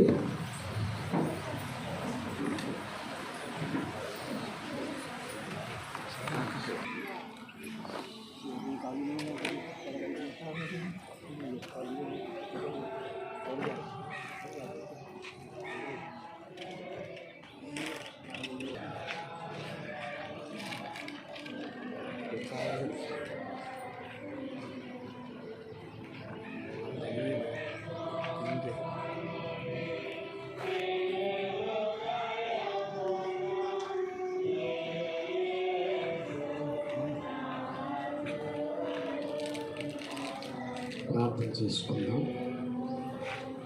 పరిశుద్ధుడైన తండ్రి, ప్రేమ కలిగిన దేవ, ఈ కృప కలిగిన శ్రేష్టమైన నామానికి వందనాలు చెల్లిస్తున్నా. కృతజ్ఞత చెల్లిస్తూ మీ పాదాలు చేతులు నిలబడి మీ బిడ్డలు అర్పించిన కానుకలను మీరు ఆశీర్వదించండి. కృప చేతులుంటుంది. నిన్ను విడుదలను ఎడబాయిని అనుసరించిన గొప్ప తండ్రి, శాశ్వతమైన ప్రేమ చేతనిచ్చిన ప్రేమిస్తున్న గొప్ప దేవ, మేలులతో మహోపకార్యములతో మీ బిడ్డలను నింపి ఆనందింపచేసి వారిని పోషిస్తూ సంరక్షిస్తూ కావలసిన ఆయురారోగ్యములు దయచేస్తూ మీకు అనుగ్రహిస్తున్న విధానాన్ని బట్టి ఇతడు మీ పరిశుద్ధ సంఘంలో నిలబడి వారి కష్టార్జితముల నుండి కృతజ్ఞతతో మీ సన్నిధిని సమర్పించిన కానుకలను మీరు అంగీకరించండి. మీ ఆశీర్వాదముల చేత నిబడిని మనం ప్రత్యేకంగా వేడుకుంటున్నాం. శ్రేష్టమైన ప్రతి ఈవియు, సంపూర్ణమైన ప్రతి వరదము, పరసంబంధమైన జ్యోతిని మీరు మీ ఎదురుండి వచ్చిన అందుని బట్టి మీకు వందనాలు నాయన. నిలబడిన ప్రతి బిడ్డ కొరకు ప్రార్థన చేస్తున్నాం. మీ కృపా దీవులతో వారిని నింపండి. మీ సన్ని కాపుదల ఎల్లప్పుడూ వారికి తోడుగా ఉంచుమని వేడుకుంటున్నాం ప్రభువా. మీకు వందనములు స్తోత్రములు చెల్లిస్తున్నాం. ఎప్పుడు వయసు నడిపించినటువంటి జెస్సీని బట్టి మీకు వందనాలు. వారిని ఆశీర్వదించండి, కృప చేత నింపండి. మీ దయలో మానవుల దయలో వయస్సును జ్ఞానమును వీటిని ఎదిగింప చేసి మీ కృపా దీవులను వెంట అనుగ్రహించమని యేసు నామమున అడుగుచున్నాం తండ్రి, ఆమేన్. తండ్రి, కుమారుడు, పరిశుద్ధాత్ముని యొక్క త్రియేక దేవుని దీవెన సదా మీకు అందరికీ తోడుగా నడిపించును గాక. ఆమేన్. వందనాలండి, వందనాలు, వందనాలు.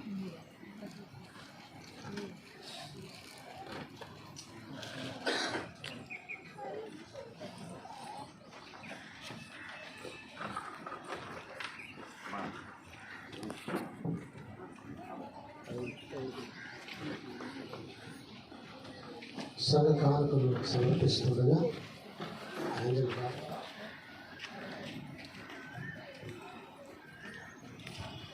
యాంజల్ ఒక ప్రత్యేకమైన పాట పాడిస్తుంది.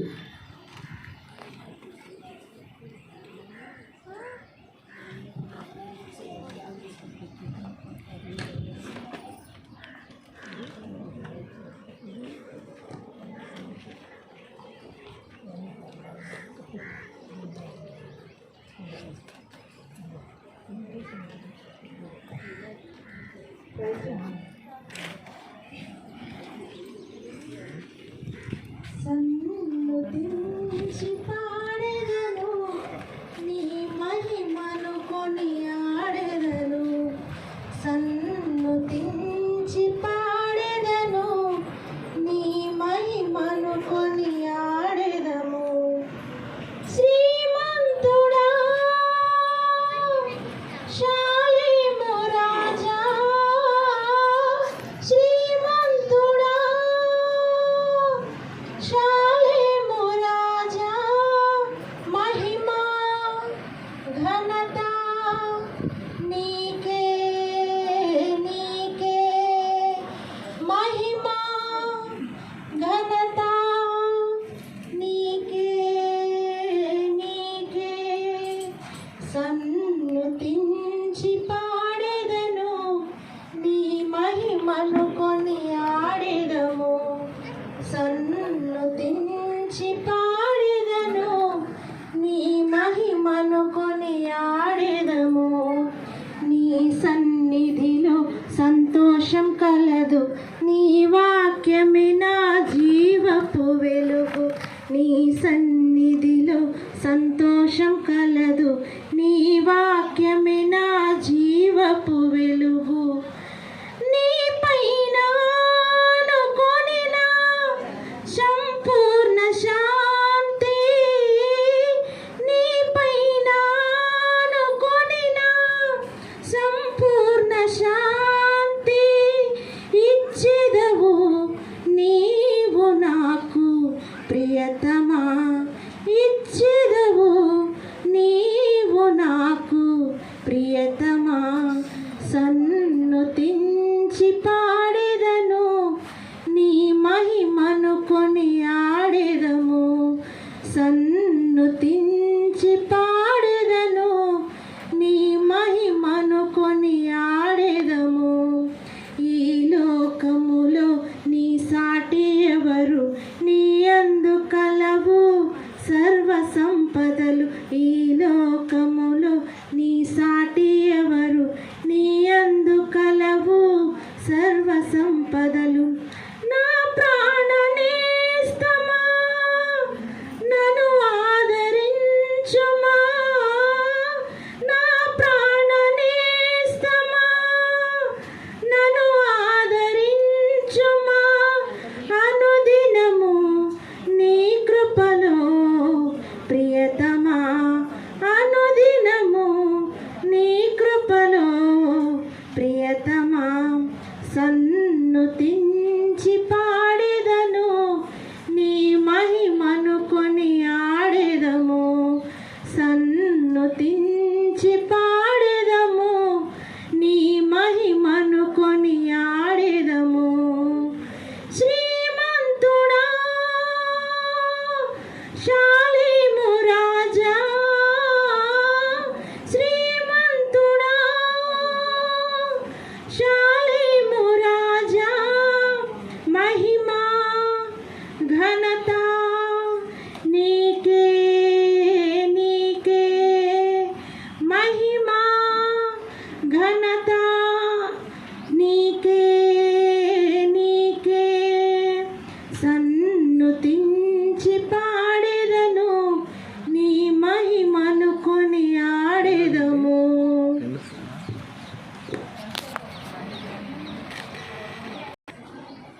నీకిచ్చు అర్పణలు నీవే మాకిచ్చితివి,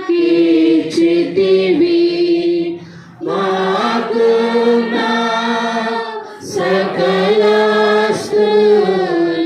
మాకు నా సకలాస్తుల్, మా ప్రభువాయని నీవే గదా, నీకిచ్చు అర్పణలు, నీవిప్పుడు దైకొనుమా. ప్రార్థన చేసుకుందాం. పరిశుద్ధమైన తండ్రి, ప్రేమగలిగిన దేవ,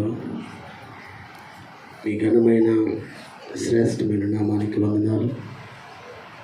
గతించిన ఆదివారం నుండి ఆదివారం వరకు మీ సురక్షితమైన క్షేమకరమైన మీ రెక్కల క్రింద మమ్మల్ని భద్రపరిచి ఈశ్వర తర్వాతి 3వ ఆదివారం మీ పరిశుద్ధ సన్నిధిలో చేరి మిమ్మల్ని స్తుతించడానికి, గణపరచడానికి, ఆరాధించడానికి మా అందరికి ఇచ్చిన శ్రేష్టమైన ఈ భాగ్యం కొరకు ప్రత్యేకంగా వందనాలు చెల్లిస్తున్నాం. మహిమగల దేవ, స్తుతులకు పాత్రుడా, స్తోత్రార్హుడా, అధిక స్తోత్రం పొందదగిన వాడా, సమస్త దేవతల కంటే పూజ్యునిగా మీకు వందనాలు తండ్రి. ఆరాధనలో అర్పించబడిన కానుకలను మీరు ఆశీర్వదించండి. పుచ్చుకొనుట కంటే ఇచ్చుట ధన్యము అని మీరు సెలవిచ్చారు. ఇచ్చిన ప్రతి హస్తాన్ని మీరు ఆశీర్వదించండి, రెట్టింపు దీవెనలతో నింపండి. ఈ కానుకలు, మీ సేవలు మీ నామ మహిమార్థమై వాడబడలాగిన మీ కృప ప్రసాదించమని వేడుకుంటున్నాం, వందనములు చెల్లిస్తున్నాం. వెతబడిన వాక్యం మా అందరి హృదయాలలో ఫలించడానికి మీ సహాయం చేయండి. విశ్వాసులుగా మా పవిత్రతను మేము కాపాడుకునే వారిగా ఉండటానికి మీ కృప దయచేయమని విజ్ఞాపన చేస్తున్నాం. మీరిచ్చే రక్షణ వస్త్రాలు, నీతి వస్త్రాలు ధరించే ఆత్మీయ స్థితి మీరు మాకు ప్రసాదించమని వేడుకుంటున్నాం. ప్రభువా, వందనాలు తండ్రి. దుష్టుడుగా అపవాది ఆ వస్త్రాలు ఎత్తుకొని పోకుండానట్లు మేము శ్రద్ధ వహించటానికి సహాయం చేయండి. ఇదిగో ప్రభువా, సార్దీసు సంఘాన్ని గురించి మీరు హెచ్చరిక చేశారు. నీవు జీవించుచున్నావన్న పేరు మాత్రమన్నది, కానీ నీవు మృతుడివే అంటున్నారు. ఈరోజు సార్దీసు సంఘం మాత్రమే కాదు, ఆత్మీయంగా, వ్యక్తిగతంగా ఎవరికి వారమే పరిశీలన చేసుకోవటానికి సహాయం చేయండి. ఆత్మీయ స్థితిలో మేము జీవిస్తున్నామా, మృతమై ఉన్నామా పరిశీలన చేసుకొని జాగరూకులమై మెలకువ కలిగి నైనా మీ కృపను జ్ఞాపకం చేసుకొని బలహీనమైపోతున్న మా స్థితిని బలపరుచుకోవటానికి మీరు చెప్పే సంగతులు జ్ఞాపకం చేసుకుని మెలకువ కలిగి ప్రార్థించటానికి ఆత్మీయ సిద్ధపాటు మా జీవితాలకు దయచేయండి. మారు మనసు అనుభవాన్ని ఇవ్వండి. పవిత్రమైన జీవితాలతో తెల్లని వస్త్రాలు ధరించి ఆత్మీయ అనుభవంలోకి మమ్మల్ని నడిపించండి. ప్రభువా, మా నీతి యావత్తు మురికి గొడ్డల వలె ఉంది నాయన. మమ్మల్ని మీరు కడగమని, శుద్ధీకరించమని, పవిత్రపరచమని మీ పాదాల చెంత మొరపెడుతున్నాం. ప్రభువా, అయ్యా నైనా గొర్రెపిల్ల రక్తములో మా వస్త్రములు తెరుపు చేసుకుని మిమ్మల్ని గణపరిచే ఆ తెల్లని వస్త్రాలు మాకు ధరింప చేయండి. తండ్రి, తెల్లని వస్త్రాలు పరిశుద్ధతకు, నీతికి, విజయానికి సూచనగా ఉండగా ఆ నీతి, పరిశుద్ధత, విజయం కలిగిన జీవితాలతో మమ్మల్ని నింపుమని అడుగుతున్నాం. అంత మాత్రమే కాదు, వాటిని ధరించిన వారు మీతో సంచరిస్తారు అని సెలవిచ్చారు. ప్రభువా, మీ సన్నిధి సహవాసములు, మీతో సంచరించే అనుభవం మరియు జీవగ్రంథంలో పేరు లిఖించబడే ఆ స్థితి ధన్యకరమైంది కనుక మా పేరు జీవగ్రంథాలు లిఖించబడే ఆత్మీయత మీరు మాకు ప్రసాదించండి. ఈ లోక సంబంధమైన బలహీనతల్లో మా పేరు జీవగ్రంథంలో నుంచి పోగొట్టుకునే స్థితి కాకుండా జీవగ్రంథంలో మా పేరు లిఖించబడే ఆత్మీయ స్థితి మాకు దయచేయమని ప్రార్థన చేస్తూ ఉన్నాం. కృప చూపించండి అయ్యా. జీవగ్రంథంలో పేరు లేకపోతే ఆరని అగ్నిగుండములో మేము వెళ్ళవలసి ఉంటుంది అనే సత్యాన్ని గుర్తెరిగి ప్రభువా మెలకులు కలిగిన వారముగా ఇదిగో మీరు ఎప్పుడు వస్తారో తెలియదు కనుక మేము సిద్ధపడాలి అనే సత్యాన్ని మీరు మాకు జ్ఞాపకము చేశారయ్యా. అందుకొరకు మమ్మల్ని సిద్ధపరచండి నాయన, ఆత్మీయంగా సిద్ధపరచండి ప్రభువా. ఇదిగో మా తండ్రి, లోకస్తుల వలె కాక నాయన మేము పరిపూర్ణత కలిగిన క్రైస్తవ జీవితాలు దయచేయండి. నీ క్రియలు అసంపూర్ణంగా ఉన్నాయి అంటున్నారు ప్రభువా. మా క్రియలు సరిదిద్దుకోవటానికి సత్క్రియలు కలిగిన వారమై మీ నామాన్ని మహిమపరిచే జీవితాల చేత ప్రతి బిడ్డను మీరు నింపండి. ఎత్తబడిన వాక్యం ప్రతి హృదయంలో ఫలించటానికి సహాయం చేయండి అయ్యా. మీరు మహిమ పొందమని వేడుకుంటున్నాం ప్రభువా. మీ ఘనమైన నామానికి స్తోత్రాలు, వందనాలు. ఇదిగో ప్రభువా, మా దేశంలో రాష్ట్రంలో మీ ఆశీర్వాదాల చేత నింపి మీ సమాధాన సంతోషముల చేత నడిపించమని ప్రత్యేకంగా వేడుకుంటున్నాం తండ్రి. మీకు స్తోత్రాలు. మరొకసారి రక్షణ పొందని వారి కొరకు ప్రార్థిస్తున్నాం తండ్రి. ప్రతి నాలుక మీ నామమును ఒప్పుకున్నట్లు, ప్రతి కాలు మీ సందులో ఒప్పుకున్నట్లు మీరు మహిమ పొందమని వేడుకుంటున్నాం తండ్రి. మీకు స్తోత్రాలు, వందనాలు ప్రభువా. నాయనా మేమందరూ తెరవబట్టడానికి సహాయం చేయండి అయ్యా. నైనా మేమందరము సమస్త అన్ని జనులకు ప్రార్థనా మందిరం అన్నాం ప్రభువా. ఈరోజు 4 నెలల పైన అయింది ప్రార్థనా మందిరం మూతపడి బయట మాత్రమే ఆరాధన చేసుకుంటూ ఉన్నాం. మీ కనికరం కొరకు, మీ కృప కొరకు విజ్ఞాపన చేస్తున్నాం. నీతి గల న్యాయాధిపతిగా మాకు న్యాయము జరిగించమని నాయన మందిరంలోనికి ప్రవేశించి మిమ్మల్ని గణపరిచే కృప దయచేయండి. ఎండలు చాలా అధికమవుతూ ఉన్నాయి నాయన. బయట ఉండి ఈ టెంట్స్లో మన ఈ షెడ్లో ఉండి ప్రార్థన గడపడం కష్టతరంగా ఉంది కనుక మీకు మొరపెడుతున్నామయ్యా. ఆ రోజు ఇశ్రాయేలుడు ఐగుప్తులు అనుభవించిన శ్రమలో, బాధలో మీకు మొరపెట్టినప్పుడు వారిని విడిపించడానికి మోషేను పంపించిన దేవా, ఈరోజు మేము పెడుతున్న బాధ, కష్టము ఆయన మీ సన్నిధిలో మొరపెడుతున్నామయ్యా. కనికరము చూపించి మందిరం తలుపులు తెరవబడి మందిరంలో ప్రవేశించి ఆరాధించే గొప్ప కృప మాకు దయచేయండి. మీరు మహిమ పొందండి నాయన. స్తోత్రాలు చెల్లిస్తున్నాం. దయగల ప్రభువా, ఇంకను వివిధ చోట్ల ఢిల్లీలో వివిధ ప్రదేశాల్లో మరలా నాయన ఇదిగో కరుణ విజృంభిస్తూ ఉండగా ఈ సహాయం కొరకు ప్రార్థన చేస్తున్నా ప్రభువా. ఇదిగో నాయన అది అనేక రాష్ట్రాలకు విస్తరించబడుతున్నట్లు, మరలా ఈ కరుణతో అనేక మందికి ప్రమాదకరమైన స్థితి రాకుండాన్నట్లు మీకు ఒక దయచేయండి. ఆ కరుణ ఆ ప్రాంతాల్లో వచ్చిన ప్రాంతాలన్నింటిలో కూడా పూర్తిగా లయపరచమని ప్రార్థన చేస్తున్నాం. అది విస్తరించుకున్నట్లు చేయమని విజ్ఞాపన చేస్తున్నాం. మా తప్పిదములను, మా పాపములను క్షమించమని నీ కనికరము చేత మమ్మల్ని నింపుమని మీ పాదాల చేత మొరపెడుతున్నా ప్రభువా. సహాయం చేయండి నాయన, చూపించండి. ఇదిగో ప్రభువా, మా సంఘాన్ని జ్ఞాపకం చేసుకోండి. సంఘంలో ఉన్న ప్రతి కుటుంబాన్ని మీ ఆశీర్వాదం చేత నింపండి, కృపతోడుగా ఉంచండి. వారి యొక్క కష్టార్జితాలను మీరు దీవించండి, ఆశీర్వదించండి, లోటు లేకుండా చేయండి. దయామేడైన గొప్ప దేవా, 10th క్లాస్ ఎగ్జామ్స్ రాసిన బిడ్డలకు మంచి రిజల్ట్ ఇవ్వండి. Intermediate first year, second year exams రాసిన బిడ్డలు జ్ఞాపకం చేసుకుని వారి ఎగ్జామ్స్లో మీ సహాయం ఇచ్చి మీ జ్ఞానంతో నింపి ఎగ్జామ్స్ అని బాగా రాయటానికి ప్రతి బిడ్డను మీరు దీవించండి. ఇంకా వివిధ ఎగ్జామ్స్కు సిద్ధపడుతున్న బిడ్డలకు కూడా జ్ఞానం ఇచ్చి మంచి సిద్ధపాటు ఇవ్వండి. నిరుద్యోగ బిడ్డలను జీవితాల్లో స్థిరపరచండి అయ్యా. వందనాలు తండ్రి. ఇదిగో ప్రభువా, సరోజిని ప్రియాంక సురేష్ బాబుల వివాహం 11వ తారీఖున జరుగుతుండగా యానవలో జరుగుతున్న వివాహం మీరు ఆశీర్వదించండి. ఆ వివాహం అంతట్లో మీరు నడిపించండి. చక్కగా వివాహం జరగటానికి సహాయం చేయండి, కృప చూపించండి. అలాగే 14వ తారీఖున ఆయన సరోజిని ప్రియాంక సురేష్ బాబుల రిసెప్షన్ కార్యక్రమం ఆయన రాజమండ్రి కొత్తగూరులో జరిగించబడుతుండగా ఆ కార్యక్రమాన్ని కూడా మీరు ఆశీర్వదించి మీ నామ మహిమార్థమై ఆ కార్యక్రమం జరగటానికి సహాయం చేయండి. మీరే మహిమ పొందమని వేడుకుంటున్నాం. వందనాలు తండ్రి. అలాగే ప్రభువా, సమయంలో విజయ్ కుమార్ గారి బట్టి వందనాలు. ఇదిగోనైనా గత కొద్ది దినాల క్రితం ఎంతో అనారోగ్యం చేసి వారు హాస్పిటల్ కూడా జాయిన్ అయ్యారు. అయితే గొప్ప దేవునిగా మీరు ముట్టి స్వస్థపరిచి వారికి ఇచ్చిన ఆరోగ్యాన్ని బట్టి వందనాలు.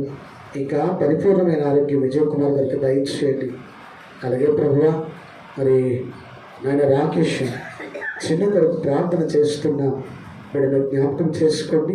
కరెంట్ క్లాసులో బిడ్డ పడిపోయి ఎడమకాలు ఆయన 4 చోట్ల ఫ్రాక్చర్ అయి నిన్నటి నాన్న బిడ్డకు ఆపరేషన్ జరిగించబడి ఆపరేషన్ విజయవంతంగా జరిగించావు తండ్రి, మీకు స్తోత్రాలు. ఆ యవన బిడ్డ తొందరగా కోలుకోవాలి, సహాయం చేయండి. అందరి పరిచయలో ఎంతో చురుకైన బిడ్డగా బిడ్డ ఉన్నాడో అయ్యా జ్ఞాపకం చేసుకోండి నాయన. త్వరితగతిని ఆ ఎముక కట్టుబడి పరిపూర్ణమైన స్వస్థ ఆ బిడ్డ పొందుకోవటానికి మీ కొరకు దయచేయమని ప్రార్థన చేస్తున్నాం తండ్రి. మీకు వందనాలు, స్తోత్రాలు. ఇంకా వివిధ అనారోగ్యాలతో బాధపడుతున్న వారిని స్వస్థపరచండి, ఆరోగ్యం చేత నింపండి. గర్భఫలం లేని బిడ్డలకు గర్భఫలం ఇవ్వండి, దీవించండి. ఇదిగో సోమబాబుకు మంచి ఆరోగ్యం దయచేయండి, కృపచేత నింపండి నాయన. వందనాలు. ప్రజ్ఞాన కొరకు ప్రార్థన చేస్తున్నాం. బొమ్మాయిలో మెడికేషన్ జరిగించండి. ఆ బిడ్డ ప్రభు మరి నడిపించారు, వందనాలు. ప్రజ్ఞాన ఇంకా పూర్తి ఆరోగ్యం చేత కోలుకోవాలి. జరిగించబడిన మెడికేషన్ అంతా తన శరీరానికి సరిపోవడానికి కృప చూపించండి. పరిపూర్ణమైన స్వస్థ ఆ కుమారునికి ఇవ్వండి. మీరు మహిమ పొందండి నాయన. స్తోత్రములు చెల్లిస్తున్నాం. దయగల ప్రభువా, ఆయన మీ సహాయం కొరకు ప్రత్యేకంగా ప్రార్థన చేస్తున్నాం. ఈ సమయంలో నాయన ఇదిగో ప్రభువా, మీ దాసుడు ఆయన ఏంజల్ గారి యొక్క తండ్రి గారు యేసురత్న గారిని జ్ఞాపకం చేసుకుని ప్రభా కంటి ఆపరేషన్ జరిగిన మీ దాసునికి పరిపూర్ణమైన ఆరోగ్యం ఇవ్వండి, సంపూర్ణ స్వస్థ దయచేయండి. అలాగే ప్రభువా, మరి నాయన శ్యామల గారి యొక్క మరి తండ్రి భర్త గారి కొరకు ప్రత్యేకంగా ప్రార్థన చేస్తున్నాం. అయ్యా మీ దాసుని జ్ఞాపకం చేసుకోండి. మీ దగ్గర గాయపడిన హస్తము చేత ఆ దాసుని ముట్టుమని అడుగుతున్నాం ప్రభువా. ప్రతి విధమైన అనారోగ్యం నుండి మీ దాసుని విడిపించండి, స్వస్థపరచండి ప్రభువా. యేసు నామమున పరిపూర్ణమైన స్వస్థ మీ దాసునికి దయచేయండి, కృపచేత నింపండి. సంగమంతటిని మీ కృపచేత నింపి ఆత్మీయంగా వాళ్ళందరినీ బలపరిచి మీరే మహిమ పొందమని యేసు నామమును అడుగుచున్నాం తండ్రి, ఆమేన్. పరలోకమందున్న మా తండ్రి, ఈ నామం పరిశుద్ధపరచబడిన గాక, ఈ రాజ్యం వచ్చుగాక, ఈ చిత్తం పరలోకమందు నెరవేరుచున్నట్లు భూమి యందు నెరవేరును గాక. మండుదనహడు మాకు దయచేయము. వీళ్ళ అపరాధం చేసిన వారిని మేము క్షమించిన ప్రకారం అపరాధము క్షమించు. మేము శోధంలోనికి తేక దుష్టుని తప్పించు. రాజ్యము, శక్తి, మహిమ నిరంతరము నీవైనవి. ఆమేన్.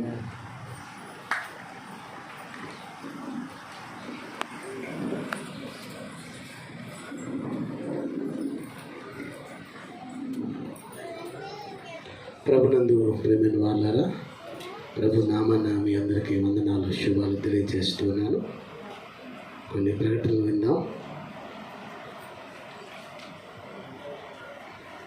సల్మాన్ పండు గారు ఆశీర్వాద కుమారి గారి యొక్క కుమార్తె సరోజిని ప్రియాంకకు మరి 13వ తారీఖున యానంలో వివాహం జరుగుతుంది సురేష్ బాబుతో. ఆ వివాహం దేవుని మహిమాత్మగా జరగాలని ప్రార్థనలో జ్ఞాపకం చేసుకోండి. 13వ తారీఖున యానంలో వివాహం జరుగుతుంది. అలాగే మరి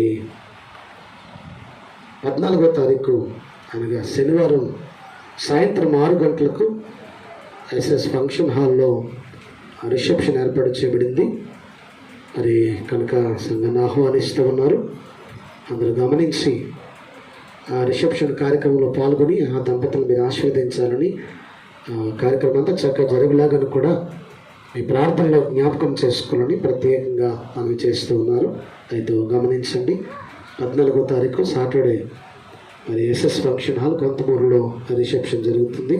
అందరూ పాల్గొనాలని కోరుతున్నారు. చంద్రరావు గారి యొక్క కుమారుడు రాకేష్, చిన్ను అని పిలుస్తారు. మరి ఆ బిడ్డ కరాటే క్లాస్లో ఉన్నప్పుడు ఆ కాలు స్లిప్ అయి పడిపోవడం చేత ఎడమ కాలు 4 చోట్ల బోన్ ఫ్రాక్చర్ అయింది. నిన్నటి దినాన ఆ బిడ్డకు ఆపరేషన్ జరిగించబడింది. దేవుని కృపలో ఆపరేషన్ విజయవంతంగా జరిగించబడింది. ఆ బిడ్డ యొక్క పరిపూర్ణమైన స్వస్థ కొరకు మీ ప్రార్థనలో జ్ఞాపకం చేసుకోవాలని మనవి చేస్తున్నాం. అలాగే మరి ఊర్ల విజయ్ కుమార్ గారి పరిపూర్ణమైన ఆరోగ్యం కొరకు మీ అనుదిన ప్రార్థనలో జ్ఞాపకం చేసుకోండి. అలాగే మరి రవికుమార్ గారు అంటే బాలు యొక్క నాన్నగారు రవికుమార్ గారు అనారోగ్యంతో ఉన్నారు. వారి పరిపూర్ణ స్వస్థ కొరకు ఈ ప్రార్థనలో జ్ఞాపకం చేసుకోండి. ఏంజల్ యొక్క తండ్రి గారు యేసురత్న గారు కంటి ఆపరేషన్ జరిగించబడింది. వారి యొక్క స్వస్థ కొరకు కూడా ప్రార్థించాలని ప్రేమపూర్వకంగా మనవి చేస్తూ ఉన్నాను.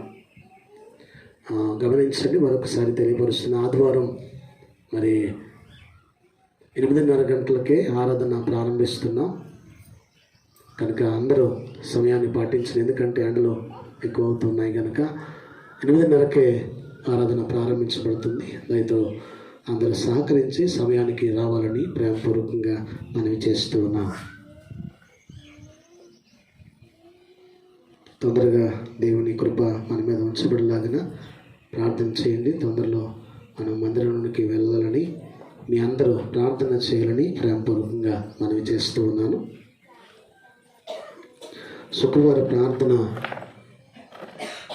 ఎవరింటి దగ్గరైనా జరగకపోతే ఇక్కడే జరుగుతుంది. ఉదయం 10 గంటల నుంచి 12 గంటల వరకు జరుగుతుంది. గమనించండి, శుక్రవారం ఉపవాస కూడిక ఎవరి గృహాల దగ్గరైనా జరగకపోతే మన చర్చి ఆవరణలోనే జరుగుతుంది. ఉదయం 10 గంటల నుంచి 12:30, 1 గంట వరకు జరుగుతుంది. చాలా ఆత్మీయంగా జరిగించబడుతుంది కనుక మీ అందరూ మరి పాల్గొనాలని ప్రేమపూర్వకంగా మనవి చేస్తూ ఉన్నాను.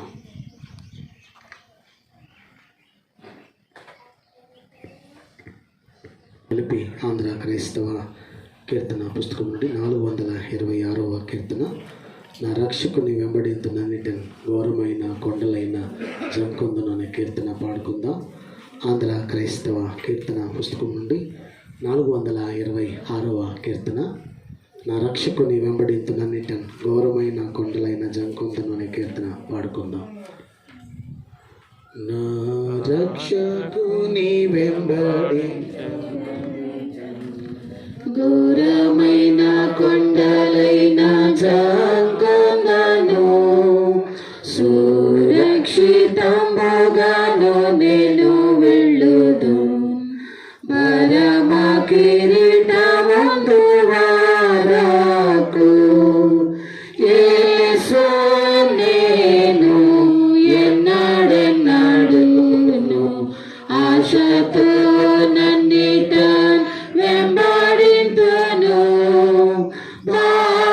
బాసురాంబవు ప్రభు వెంట కాను మూసికొని ఎక్కడిని వెళ్ళుదు. నమ్ముదు భీకరం పోవాది అయిన నేదాటుదు. నా కర్త తోడనెందునైనా నెగుదు. నా కమెకి తండ్రి చూచువారకు యేసు నేను ఎన్నడెన్నడును ఆశతో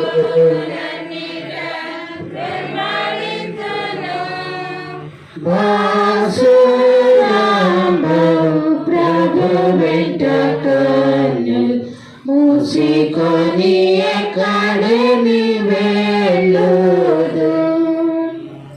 ప్రభు నిన్ను ఆశీర్వదించి నిన్ను కాపాడుగాక.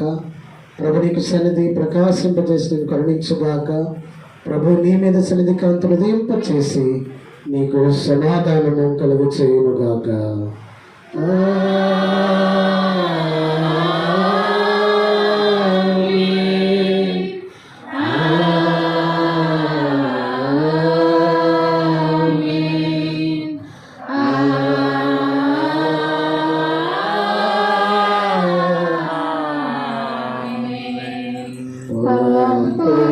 దేవా దీవెనలతో పంపుము దేవా. పంపుము దయచేత పతిత పవన నమ పెంపుగా నీ సేవ ప్రియము పనరింప.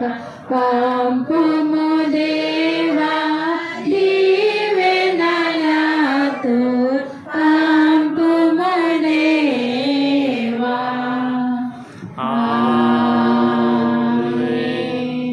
అందరికీ వందనాలండి.